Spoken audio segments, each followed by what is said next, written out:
हमारा जो चैप्टर है बेटा, ये जो चैप्टर है इसका नाम है स्ट्रिंग मैनिपुलेशन।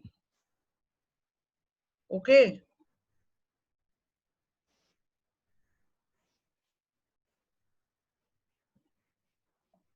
ये हमारे चैप्टर का नाम है। तो सबसे पहले मैंने आप लोगों को पहले भी मैंने समझा रखा है कि स्ट्रिंग क्या होती है। स्ट्रिंग क्या होती है, स्ट्रिंग इन पाइथन का क्या मतलब है। स्ट्रिंग इन पाइथन मतलब होता है कि कोई भी आपने कुछ भी कैरेक्टर लिखा हो, चाहे वो लेटर हो, चाहे वो डिजिट हो, चाहे वो कोई भी स्पेशल कैरेक्टर हो, अगर वो सिंगल कोट्स या डबल कोट्स के अंदर आप लिखते हैं तो that is called the string, उसको बोलते हैं string.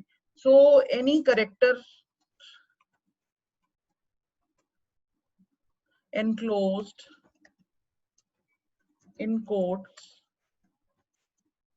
of any data type is called string। जो बेटा इसमें जो कोट्स है ना, quotes can be of two type, दो तरीके के कोट्स होते हैं। मैंने आपको पहले भी बताया कि you can use the single quotes like this also, and you can use the double quotes like this also, ठीक है ना। So any character which you can type from the keyboard, if you type it and you put it in a quote, that can be the single quote or the double quote, is termed as a string। Okay, so अब इन जो ये string होती है बेटा, अब इनको access कैसे करते हैं। अब अगर आपको पाइथन में इनको एक्सेस करना हो तो आप इनको कैसे एक्सेस करेंगे, क्या करेंगे। आप जो भी स्ट्रिंग लिखते हैं वो कॉन्टिन्यूस, जो इनका जो स्ट्रिंग का क्या होता है कि जब आप स्ट्रिंग को लिखते हैं, एक मिनट रुकिए, हाँ।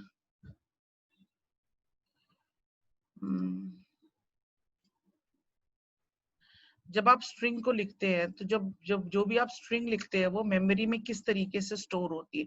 एक तो जो भी आप स्ट्रिंग लिखेंगे बेटा वो कॉन्टिन्यूस लोकेशन पे स्टोर होती है। जैसे कि अगर ये मेमोरी यूनिट है, इस तरीके से मेमोरी में ये हमारे क्या है, बिट्स हैं, इनके अंदर हमारे क्या है, कैरेक्टर्स हम लोग सेव करके रखते हैं। तो मैंने अगर लिखा पाइथन तो वो इस तरीके से लिखा जाएगा, PYTHON, यानी कॉन्टिन्यूस मेमोरी लोकेशन पे इसको हम लोग जो है स्ट्रिंग को लिखते हैं। तो इस तरीके से लिखा जाता है।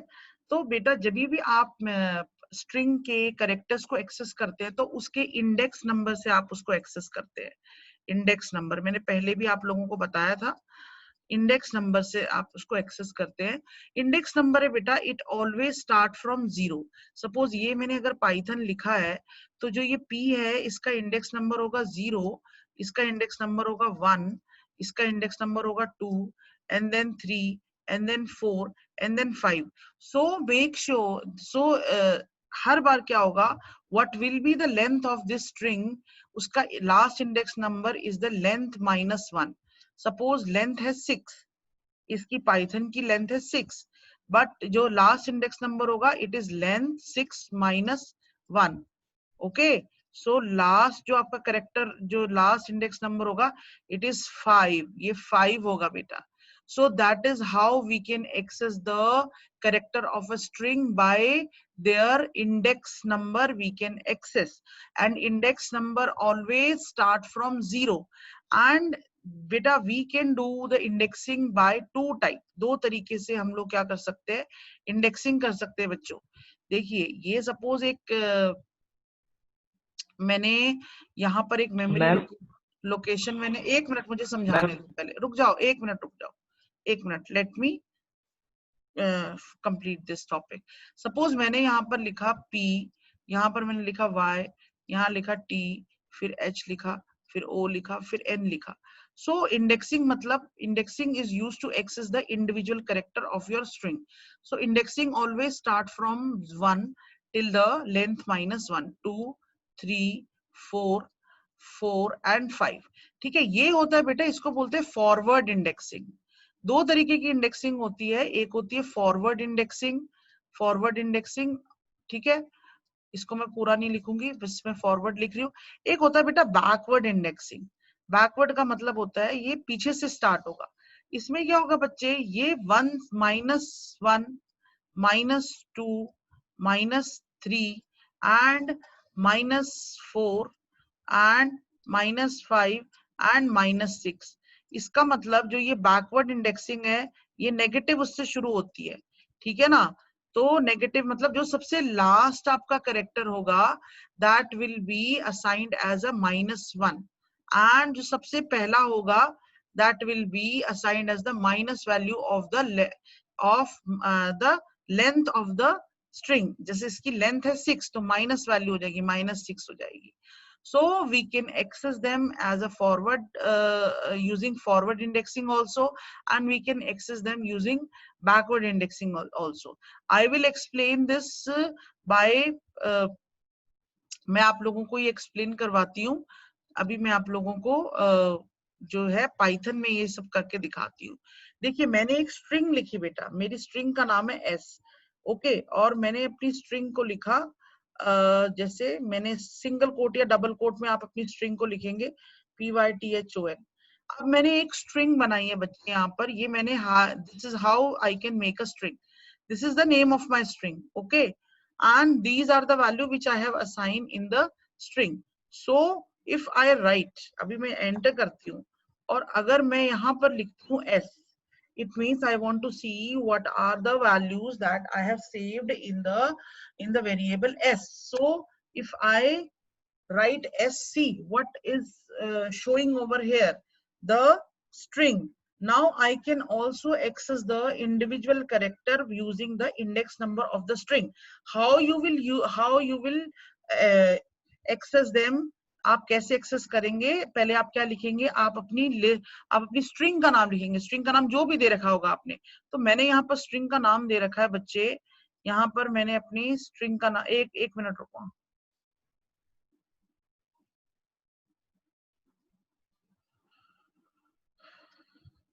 मैंने यहाँ पर स्ट्रिंग का नाम दे रखा है एस, ठीक है ना। तो आपने लिखना है एस एंड देन आपने ये इनको बोलते हैं स्क्वायर ब्रैकेट्स। स्क्वायर ब्रैकेट के अंदर आपने इंडेक्स नंबर लिखना है। सपोज मुझे ओ को एक्सेस करना है तो ओ का इंडेक्स नंबर होगा 4, ओके, 0 1 2 3 4। अगर मैं यहाँ पर 4 लिखती हूँ और उसके बाद मैं एंटर करती हूँ, इसलिए एंटर का साइन होता है बेटा, इसको एंटर बोलते हैं। एंटर करती हूँ तो यहाँ पर आंसर आ जाएगा 0, ठीक है। तो मैं अभी आप लोगों को करके दिखाती हूँ ये हम लोग कैसे करेंगे। तो देखिए आप लोग कैसे एक्सेस करेंगे, आप लिखेंगे एस, फिर आप लिखेंगे स्क्वायर ब्रैकेट एंड देन आप फिर जो भी आपको एक्सेस करना है, मुझे 4th नंबर को एक्सेस करना है, ये देखिए 4th में है O. So this is how we can access the individual character of the string. अब मैं माइनस में भी कर सकती हूँ बेटा, तो सपोज अगर मैं यहाँ पर लिखती हूँ -3, तो -3 क्या है, h है -3, तो यहाँ पर h आ जाएगा, ओके, ठीक है।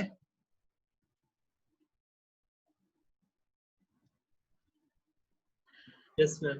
Yes. So what I have written on the screen is the traversing a string. Traversing का मतलब क्या होता है, ट्रेवर्सिंग का मतलब होता है वो प्रोसेस जिसमें आप इंडिविजुअल कैरेक्टर्स को एक्सेस करते हो। जैसे कि अगर मैंने यहाँ पर लिखा कंप्यूटर, ठीक है, तो मैंने यहाँ पर कंप्यूटर लिखा and then when I am accessing individual character, okay, first I access only C, then I access only O, then I access only M। इस तरीके से मैं क्या कर रही हूँ, एक टाइम पर एक करेक्टर को एक्सेस कर रही हूँ और एक्सेस करके मैं फिर उसको क्या कर रही हूँ, I want to print it on my screen। So this process is called traversing a string। यानी traversing का मतलब होता है कि हर एक एलिमेंट है जो आपके स्ट्रिंग का उसको आप एक्सेस कर रहे हो, ठीक है ना। यहाँ पर जो बुक में जो डेफिनेशन दे रखी है वो डेफिनेशन दे रखी है कि traversing refers to the iterating, ठीक है। इटरेटिंग का मतलब हम लूप के थ्रू करेंगे, क्योंकि हम इंडिविजुअल कैरेक्टर्स को कैसे एक्सेस करेंगे। अगर मैं यहाँ पर लिखूंगी एस जो कि मेरी स्ट्रिंग का नाम है, सपोज मेरी स्ट्रिंग का नाम है एस, तो ये क्या करेगा, ये पूरी की पूरी जो है वैल्यू को प्रिंट कर देगा एक साथ। But if I want to access one element at a time, so that can be done with only loop। Loop के हेल्प से मैं एक टाइम पर एक कैरेक्टर को एक्सेस कर सकती हूँ इटरेशन की हेल्प से। ठीक है, इटरेशन की हेल्प से मैं क्या करूंगी, एक टाइम पर एक कैरेक्टर को एक्सेस करूंगी और फिर उसे प्रिंट करवा दूंगी। So this process is called traversing a string. Okay, traversing refers to the iterating through the element of a string, and iterating का मतलब एक टाइम पर एक कैरेक्टर को आप एक्सेस करेंगे, and one character at a time। तो मैं आप लोगों को अब बताती हूँ कि इसके पीछे इसका एल्गोरिथम क्या है, कैसे हम लोग लॉजिक लगाएंगे। सपोज बेटा मैंने क्या करा कि मैंने एक स्ट्रिंग लिखी, अभी मैं जो आपको कोडिंग लिखा रही हूँ उसको ध्यान से देखना। तो जैसे मैंने एक स्ट्रिंग लिखी, मैंने यहाँ पर लिखा s is equal to computer. ठीक है, तो आप इसको कोट्स में लिखेंगे। मेक श्योर कि आपने अपना जो भी आपने स्ट्रिंग का नाम देना है वो कोट्स में देना है। फिर मैं यहाँ पर लूप लगा दूंगी बेटा। अब मुझे लूप तो पता नहीं कितनी बार चलना है, तो मैंने क्या करना है, मैंने लिख देना है कि भाई जो भी लेंथ है s की उतनी बार ये लूप चले। ओके, तो मैं उसके लिए हम लोग क्या लिखेंगे बेटा, उसके लिए हम लोग लिखेंगे कि फॉर, ओके अभी मैं इसको स्मॉल में कर देती हूँ, फॉर आई इन, ठीक है। अब अगर आपको रेंज नहीं पता, you don't know range, what is the length of your string, तो आप बेटा डायरेक्ट लिख सकते हैं, डायरेक्ट स्ट्रिंग का नाम लिख सकते हैं यहाँ पर आई इन एस। एस यहाँ पर मैं कैपिटल लूंगी, इसका मतलब है कि what will be the length of that string, इतनी बार आपका लूप चलेगा। ये लाइन समझ में आई आपको? क्योंकि अभी तक हम लोग रेंज देते थे, मैंने यहाँ पर रेंज नहीं दिया है, मैंने यहाँ पर सीधा मेरी स्ट्रिंग का नाम लिख दिया है। स्ट्रिंग का नाम लिख दिया तो मतलब जो जितनी भी भी उसकी लेंथ होगी बेटा, वो उतनी बार वो क्या करेगा, चलेगा। यानी कि एक टाइम पर एक एलिमेंट को एक्सेस करेगा ये लूप।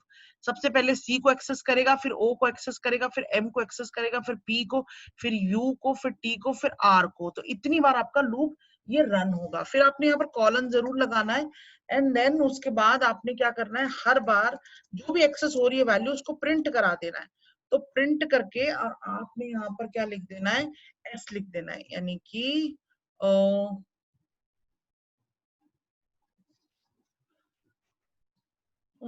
प्रिंट सी एच लिखेंगे, प्रिंट आई लिखेंगे आप यहाँ पर, क्योंकि आई में क्या होगी, आई में हर एक जो इंडिविजुअल एलिमेंट होगा एस का वो आएगा जितनी बार वो लूप चलेगा। तो सबसे पहले आई में वैल्यू आएगी सी की, तो सी प्रिंट हो जाएगा, फिर आई में वैल्यू आएगी ओ की, तो ओ प्रिंट हो जाएगा। इस तरीके से आप ये जो है इस कोड को लिखेंगे। So this is how we can do traversing बेटा। देखिए सबसे फर्स्ट लाइन में मैंने क्या करा है, मैंने सबसे जो फर्स्ट लाइन है उसमें मैंने क्या करा है, मैंने अपने एक स्ट्रिंग को यहाँ पर डिक्लेयर करा है। फिर मैंने ये लूप चलाया, बिकॉज ट्रेवर्सिंग जो होती है वो लूपिंग के थ्रू होती है। तो लूप में मैंने फॉर लूप चलाया और आई एक वेरिएबल दे दिया जो कि हमारे क्या करेगा, हमारे लूप कितनी बार चलेगा उसको कंट्रोल करेगा। आई इन एस, और कितनी बार चलेगा बेटा, जितनी भी, जब तक ये एस की वैल्यू खत्म नहीं हो जाती। ठीक है, इसका मतलब सी, सबसे पहले C O M P U T and E and R, इतनी बार आपका लूप चलेगा बेटा। हर बार आई में क्या वैल्यू होगी, जो भी इसकी वैल्यू मैंने सामने लिखी है, तो सबसे पहले आई की वैल्यू होगी सी, तो ये प्रिंट कर देगा सी। फिर आई की वैल्यू होगी ओ, फिर ये प्रिंट कर देगा ओ। फिर आई की वैल्यू होगी एम, तो प्रिंट कर देगा एम। इस तरीके से आपका लूप चलता जाएगा टिल जब तक आप आर में नहीं आ जाते। जैसे ही आपका स्ट्रिंग खत्म होगा आप लूप के बाहर आ जाएंगे और प्रिंट क्या है, कंप्यूटर लिखा हुआ आ जाएगा। ओके, सो दिस, अगर मैं आपको बोलूं write a program to give example of a traversing of a string, तो आप इस तरीके से उस प्रोग्राम को करेंगे। अब मैं ये सेम क्वेश्चन जो है आपको मैं ये यहाँ पर पाइथन में मैं आप लोगों को करके शो दिखाती हूँ। ठीक है, तो देखिए मैंने यहाँ पर पाइथन का अनटाइटल ले लिया यहाँ पर, एंड मैंने यहाँ पर लिखा है S is equal to, and then quotes पे मैंने लिखा कंप्यूटर, एंड देन मैंने फिर लिखा फॉर आई इन रेंज नहीं लिखेंगे, आई इन एस कर देंगे। इसका मतलब what will be the value of S, उतनी बार ये चलेगा जब तक जितनी बार जितनी string, and then print, and then मैंने यहाँ पर दे दिया, यहाँ पर मैंने दे दिया आई वैल्यू, तो आई वैल्यू मैंने यहाँ पर दे दी, एंड देन उसके बाद दैट्स इट, मेरा जो है प्रोग्राम बन गया। और मैं इसको सेव कर देती हूँ।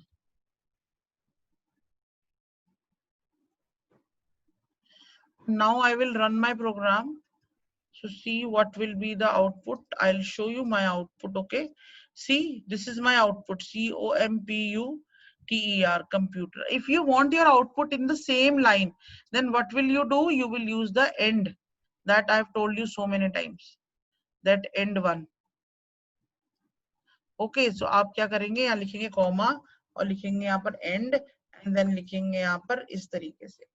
And if you want any special character in between, you can also put that. Suppose I want this character to be print in every string, between every character of a string. So देखिए मेरा output कैसा आएगा, ये देखिए आपको दिख रहा है ना, COMPUTER, इस तरीके से मेरा output आएगा. I'll show you the output.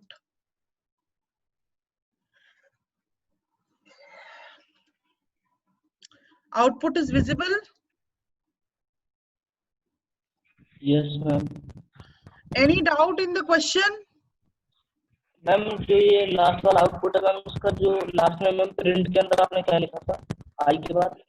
ये print. बस ये देखना था. ये तो जस्ट मुझे अगर कोई एक सिंबल वगैरह कुछ देना नहीं देना तो आप इसको हटा दीजिए, इसको हटा सकते हैं आप. अगर आपको ये वाला सिंबल नहीं देना है, कोई और सिंबल देना है, तो आप कोई और सिंबल लिख सकते हैं. सपोज मुझे ये वाला देना सिंबल, ये वाली चिड़िया उड़ानी है, तो कंट्रोल एस करिए एंड देन उसके बाद सेव कर दीजिए.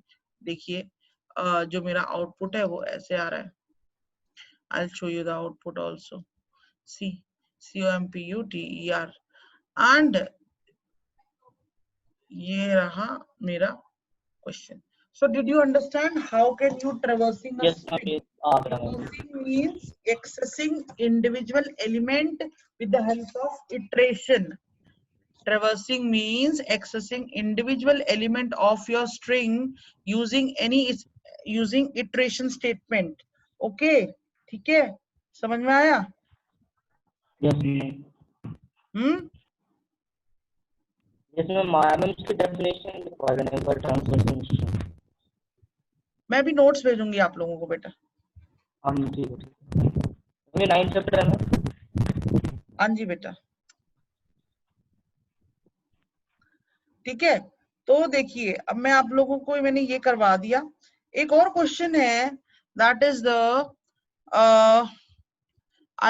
ये वाला जो क्वेश्चन है इसको भी आपने करना है अपनी कॉपी में. ये है प्रोग्राम, देखिए write a program to traversing a string in Python. ठीक है, तो ये हो गया उसका आंसर.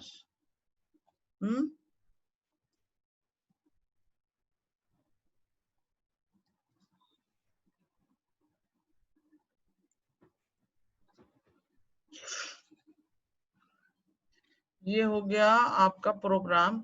अब एक और प्रोग्राम मैं बताऊंगी जिसमें क्या होगा कि आप कोई भी स्ट्रिंग लिखेंगे और वो उसको रिवर्स करके दिखाएगा. ठीक है ना, तो ये वाला आप लोगों ने कर लिया, मैं इसको हटा दूं. Yes, ma'am. ठीक है, write a program to take a string from user and display it in reverse order. यानी कि सपोज मैंने यहाँ पर कंप्यूटर लिखा है तो कंप्यूटर वो दिखाएगी भाई कंप्यूटर आपने लिखा है और कंप्यूटर का जो रिवर्स ऑर्डर है उसको वो शो कर दे.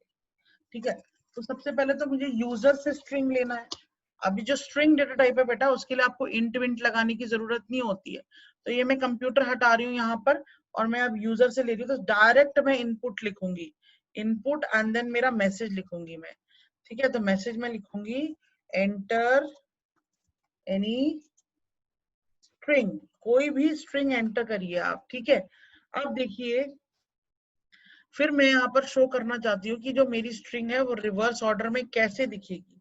तो प्रिंट एंड देन